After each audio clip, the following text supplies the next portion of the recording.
Hey everyone, it's Biscord, and today we'll be discussing Izuku's growth. More specifically, his ideology since his fight with Lady Nagant. It has taken me forever to learn how to say that name. But anyways, we're going to be discussing his evolved ideology since that fight and what it could mean for the future of My Hero Academia as a whole. And if you're new to this channel, do consider subscribing as it does help this channel.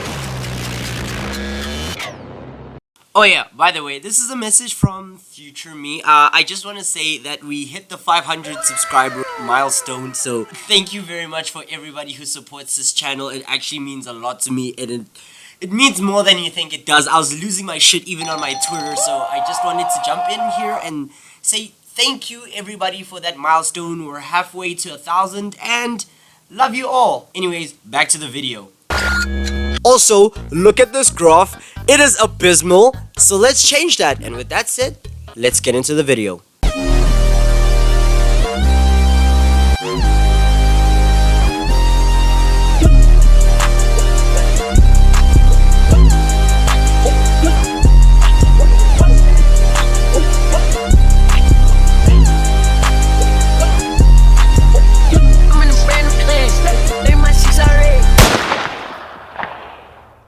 Firstly, warning, this is a spoiler because we will be discussing an opponent that Izuku Midoriya has faced in the recent chapters and how said opponent could have changed his ideologies. So if you're fine with that, then let's move on, and if you're not, you can check out my other videos. I do make other content, so you can go check that out. That said, Lady Nagant has been the most Stain-esque in terms of ideologies because she believed that society was far too fake and it did its best to stay clean despite it being involved in like heinous crimes such as murder, and quote-unquote heroes would harass innocent people, make them out to be the villains, arrest them, and then try and claim their rewards. This is sickening to most of us if you have a conscience, and if you disagree, feel free to explain your ideologies as to why, but in the context of Izuku Midoriya, he has had many encounters in which his ideologies have been challenged, and he has shown that throughout it all, he is, by definition,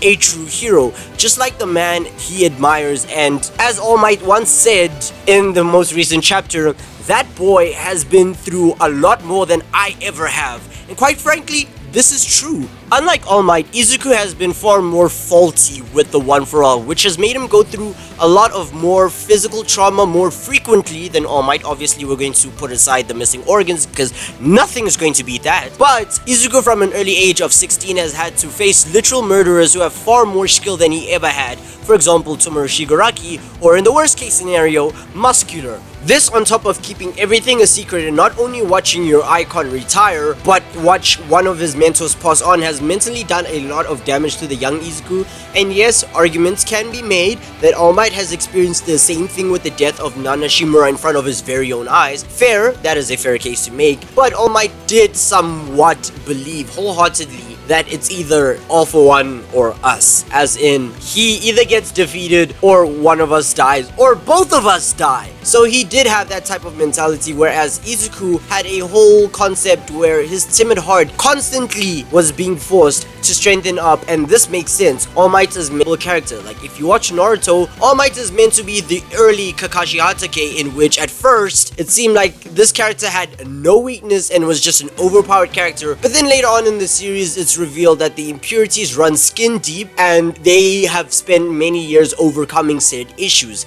Sadly, with Izuku Midoriya, this was a situation that was forced onto him at a very young age in a generation where opponents are not only stronger but have more twisted and more hard-driven ideals, whereas back in the days, villains were villains because they either wanted to make money or something like that. And that said, one of the biggest dilemmas that Izuku has in contrast to All Might is that growing up, All Might had believed in a somewhat black and white world in which villains step out of line, they get corrected, that's the end of the story. Whereas Izuku has grown up in a very loving household. Not to say that All Might didn't grow up in a loving household, but Izuku has grown up in a loving household where he's had an awful friend like Katsuki Bakugo used to bully him. So Izuku grew up with this idea that all humans have a redemption arc that's waiting for them, and that all people can be saved. And this created a contrast to Tomura Shigaraki, who believes in death and destruction and the burning of all of society. That said, from the very first chapter or episode of My Hero Academia, Izuku has been driven by an almost angelic force that believes that even if someone does not want to be saved, they should be saved if they are in trouble, as that is seen as one of the truest traits of a hero, saving those who do not want help but desperately need it. This scandal was shown in Disney's Incredibles, and that took a more negative route, but Horikoshi Sensei has been very selective in what type of quote-unquote victims that Izuku has been forced to encounter. It could be argued that Izuku's heroic nature stems from his frail personality not being able to handle guilt. For example, Izuku would not be able to handle the mental burden had he left Tenya Ida behind in that alleyway against Stain the hero killer. Thank goodness he didn't, otherwise Stain would have killed him too. But this has been the route that Izuku has chosen to go through. The route of justice overruling all senses and reasoning, and this also shows when Izuku was confronted within the nexus of the One For All, in which he had a conversation with the past users of the One For All, and he was given an option to either kill Tomura Shigaraki and save millions upon millions of people, or have himself and millions of people killed as well. But Izuku, being the hero he is, chose an option 3, which was not supposed to be an option in the first place, which Izuku was to save everyone, the millions of people and Tomura Shigaraki himself. But this is the flaw that comes with Izuku Midoriya's ideologies. Now, when looking back to the very first instance of Izuku Midoriya's heroic nature with that whole sludge monster capturing Katsuki Bakugo, Izuku had functioned on impulse and chose to save Katsuki Bakugo, having no quirk and willing to risk his life. To most, this can be seen as heroic, angel choir, yay, he's a hero, and whatnot. But to some, like myself, this is seen as headstrong, naive, and overall reckless. And he is indeed reprimanded for this constantly throughout the series. Immediately after trying to quote-unquote save Katsuki Bakugo, he was reprimanded by heroes. He's been reprimanded by Aizawa, Gran Torino, All Might, the list goes on. It goes on to like infinity, and I know that's an exaggeration, but deal with it. Izuku's impulse makes him act on a now sort of moment rather than thinking in the long run of what if my actions make things worse, or what if I die and then I also become a liability, or what if, yes, I do save this person, but then that person ends up becoming a villain later on down in the line in their life. It's basically like the whole thing that appeared in Jujutsu Kaisen, if you've watched that anime, where Megumi had brought up the whole idea to Yuji Itadori that what if the person you're saving now ends up becoming a bad person in the future? Are you willing to risk it just for this whole sense of heroism? Like, is it all worth it? And if so, why still do it in the first place? You are not entitled to save people who do not want to be saved. And then we get Izuku saying, it doesn't matter if he wants to be saved. No, he needs to be saved. But anyways, by all means, act on the moment. That's what I'm just saying. If Izuku wants to act out of impulse, go ahead, act in the moment. I'm not a hero, I cannot judge. I overthink a situation way too greatly at first glance. And in the case of Katsuki, he would have been long gone by the time I thought, hey, let me go save him. In the case of Stain, I would have gotten a clean cut. I would have just lost my head the moment I saw Stain the hero killer and I felt his murderous intent. I would have been like, do I pick up Tenya Ida and I run? Or do I just run? Or do I fight?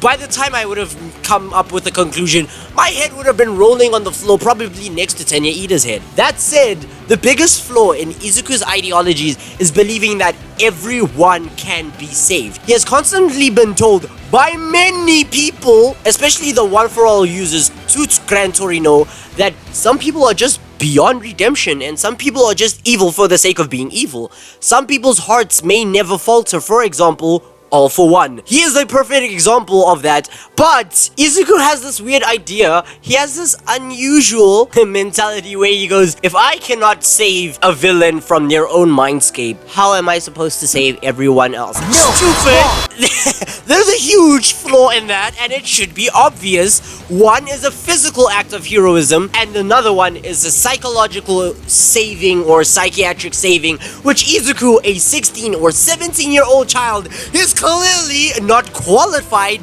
to do. He is a child. He cannot save anyone from their own mindscape. What the fuck is he thinking? That said, this shows that Izuku still has this somewhat childish nature, and he dreams that he has these dreams and hopes that he lives by. He looks at the world, recognizing that the world is not only black and white, but it also has its shades of gray. Not that gray, you sick fucks.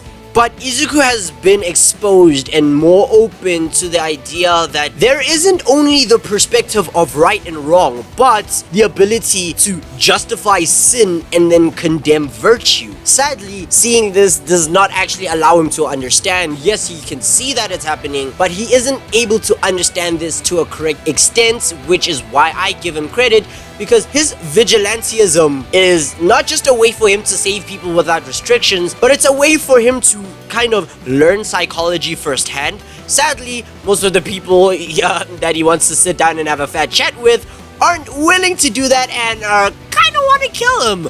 Cough cough muscular. And because of that, Izuku may have been more open to a first-hand experience with ideologies of his opponents that he faces, but he has yet to realize that not all villains are open to negotiations. Izuku has grown up trying to use this Naruto talk no jutsu on everyone, and surprise, surprise, it doesn't have the best success rate. Who would have guessed?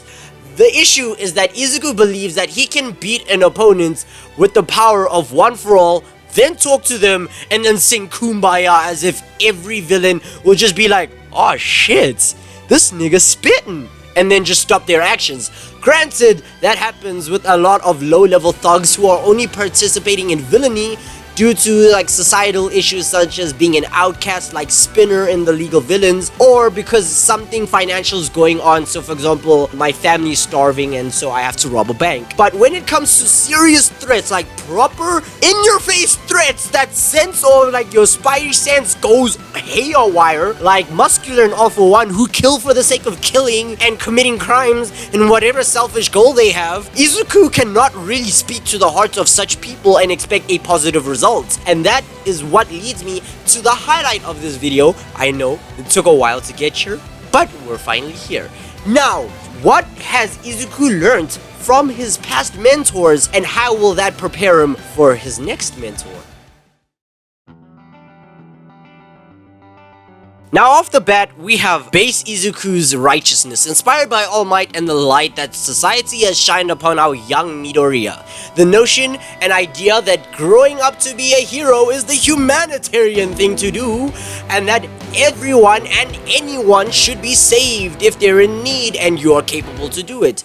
This is portrayed in the small games that Izuku would play with his mom, where he looks like an absolute cinnamon bun, who I would definitely want to have as my kid. I digress. This was the purest form that Lady Nagant would call the mindless and brainwashed form of heroism that's forced onto society, hence why every single child growing up wants to be a hero, because it's been so broadcast and commercialized to that degree that Izuku has been also somewhat brainwashed by this idea. This is the same Izuku that we later see saving Katsuki Bakugo from the sludge monster, as well as always reaching his hand out whenever Katsuki Bakugo needs help. I personally believe that all of the time playing hero with his mom had given him a somewhat instinctual reaction towards helping anybody whenever he hears a cry for help, which is why he always acts headstrong and jumps in without a second thought, because of all of that somewhat conditioning that he had growing up with his mom. But that is just my opinion, and I'm not supposed to give that. Well, not yet at least. Anyways, Izuku Midoriya had formed his base root of heroism in what he had been shown. So something cool that he admired and then he decided to mimic. Monkey see, monkey do with the whole All Might situation. Once again, his reflex to save people being shown with Uraraka during the entrance exam. Now, what had Izuku learned from all of this media influence was the quote-unquote definition of a hero. You save people who are in distress and you do it with a smile. That's what he learned.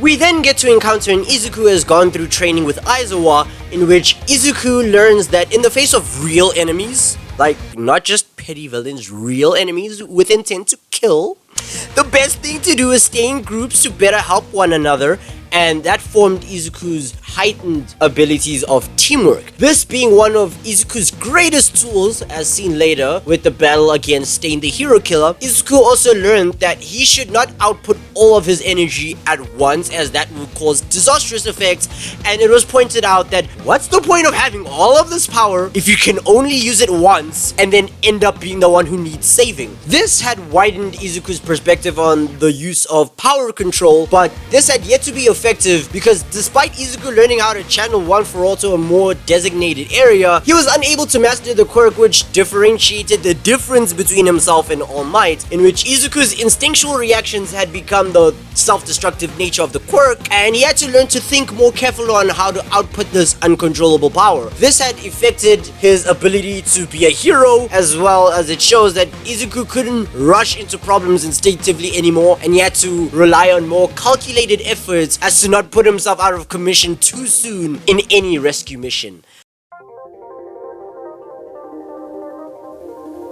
We then get to encounter Gran Torino, who oh, man, I love this guy. I love his personality. It was so relaxed and it was comical, but I digress. Anyways, he had such an impact on Izuku Midoriya, as this was when Izuku learned how to control One For All properly by comparing himself to food in a microwave. You would think that in a futuristic world like My Hero Academia, microwaves would still work properly, but I digress. This training and somewhat subtle advice given to Izuku not only taught him how to move like Gran Torino, but Bakugo, by using fast-paced, nearly unpredictable movements of bouncing everywhere. But it had also given Izuku the tools that he needed for physical combat to combat the later threat known as Stain the Hero Killer. Honestly, one of my favorite characters, but I digress. The situation had combined all of his past experiences with his mentors and forced Izuku to apply a hero's ideology of saving a person no matter what, but he was also accurately thinking on his feet to avoid a clean cut from the alleyway barber. That was just a horrible joke. Anyways, it was at this point that Izuku had a taste of the many shades of grey, as despite Stain being a vindictive murderer, he had said the words that had sent a true aura of society chilling down the spines of all who were nearby. Even to the likes of seasoned veterans such as Gran Torino and Endeavor were just at awe with what Stain had said. Gran Torino had faced All For One, who is basically the Satan of the My Hero Academia series. He is the pinnacle of true evil, but in the face of Stain, man's almost shat himself when Stain said that very quote, "You fake. If I don't fix it, if someone isn't stained with blood, the word hero must be restored." And with that, Izuku had felt the darkest shade of grey. Throughout the fight, all of Stain's talk about heroism during that fight had just passed through Izuku's ears because he was focused on the fight. But the moment Stain had exhibited his unconscious Satsui, his murderous intent, his true emotions, that message right there was sewn into Izuku's heart forever.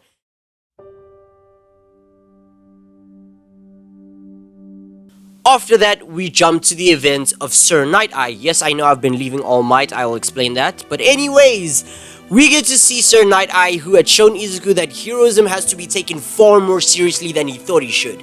With the help of Mirio Togata, which I call Fallout Boy, I digress, Izuku had understood the true meaning of an organized hero effort, because seeing as until then, Izuku's encounters had been very spontaneous and he always had this way of magnetizing threats to himself.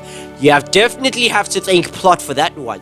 This also allowed Izuku to test the fruits of his labor, although this was shown to be reckless as Midoriya had to subtly guide Izuku throughout the entire situation, which implied that despite all of his progress, Izuku was still headstrong and a still in the moment type of person. He acted as irrationally as he did in the heat of the moment. It was as if Izuku learned to now think fast and stay calm in battles, but then the trade-off was that he overthinks in dangerous situations that don't involve action and then acts recklessly upon them, as with the whole situation with Overhaul and Eri. He was in the presence of Overhaul, a serious threat, and he was acting rather irrationally instead of thinking to act later. But he was so focused on his ideas of heroism that he wanted to save Eri in the moment, not thinking of the effects that it would have later on. He does learn from this though, but at the cost of his own mentor. This had also opened Izuku's eyes to the realization that despite all of the dangerous things that have been occurring, like everyone has come out alive. Even All Might versus All For One, All Might has come out alive. But in this case, death was something to expect from every mission from here on. Child or not, death is the fate of a hero. This fate is just to show that all heroes cry. But Izuku had learned not to just accept everything point blank, because the future can be changed and he definitely plans to do so. Now, the reason why I have not mentioned All Might is because he's still a present and somewhat mentor figure, although All Might recognizes he cannot teach for shit. This is why he has a dummy's guide to teaching. So far, he's only been able to watch Izuku grow through the mentorship of other people, but has not been able to properly bestow wisdom onto the successor. That said, Lady Nagant is not a mentor, but she's what I consider Izuku's call to reality.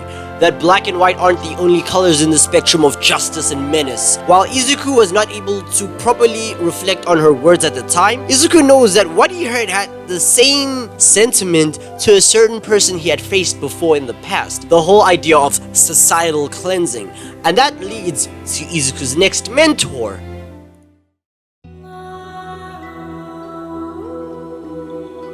Stain, the hero killer. I know that was weird.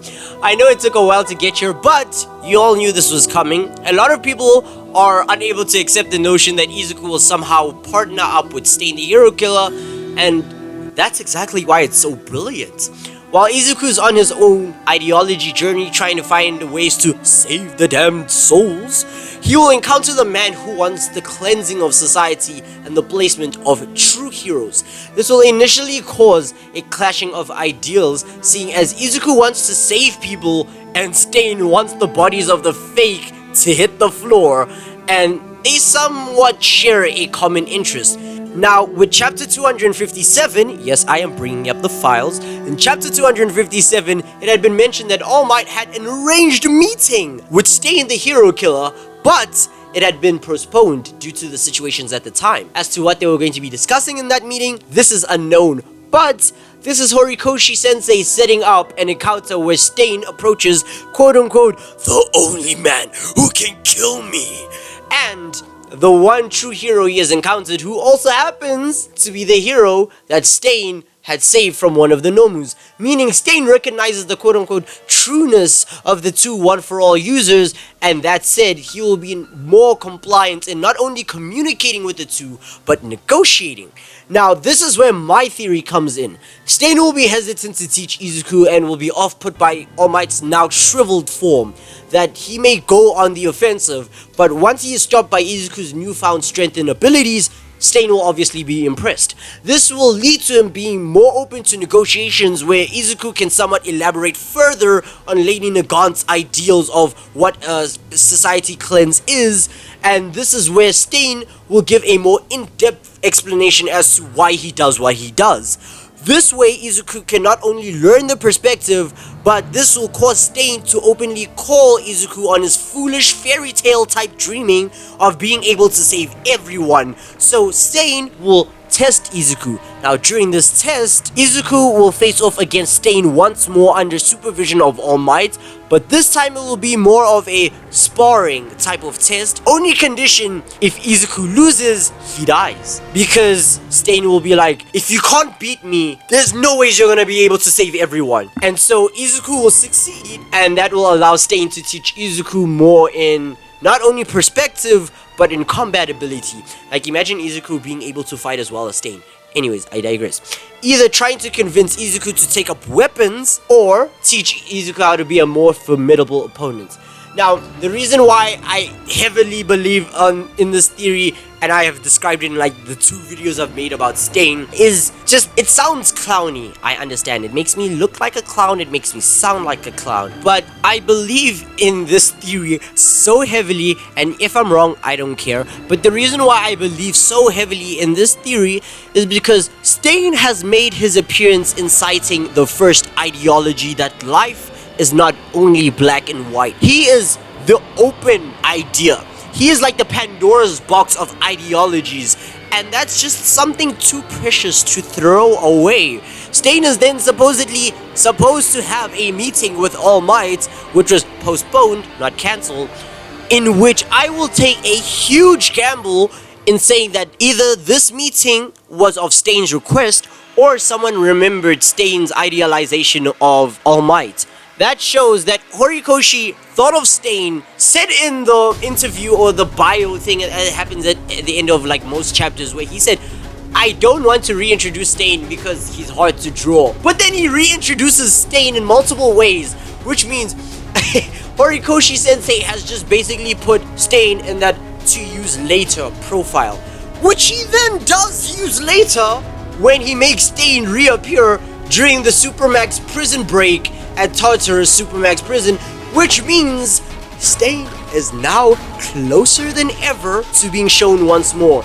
And the fact that he will be shown after Izuku's not only encounter with the chaotic evil known as Muscular, but with someone who shares a similar idea to Stain known as Lady Nagant, introducing someone with such ideals as Lady Nagant, which are so similar to Stain, really sets up a narrative for something more. And that's why I believe Izuku has a fated encounter and a possible mentorship with Stain the Hero. Not to mention, Vigilante Izuku reminds a lot of people of Stain the Hero, because I am not the only one. Which is actually the reason why I use that picture of Izuku in the thumbnail. Especially when he's wearing Gran Torino's scarf. But who knows, perhaps Stain may even inspire a costume change in Izuku. Or Stain could use him how to use that somewhat vanish in plain sight technique without the need of the smokescreen quirk, similar to how Toga Himiko uses it. Now, with that said, this video is literally near half an hour long. I am surprised. Sorry this video is so long, and quite frankly, if you made it this far, congratulations. Your support means so much for you to make it this far, and I always appreciate your company. If you aren't subscribed and you actually made it this far, one, you have a lot of free time, but it means you are somehow captured by my words and my beautiful voice. And you enjoyed the content, which means consider subscribing, as I will post content whenever I can. So look forward to that. Leave a like if you enjoyed, and comment if you agree with me that Stain is Izuku's next mentor, or if you think I'm being clowny, because I also want to see why you think I'm being clowny. And that's it. This has been Biscord signing out. Bye.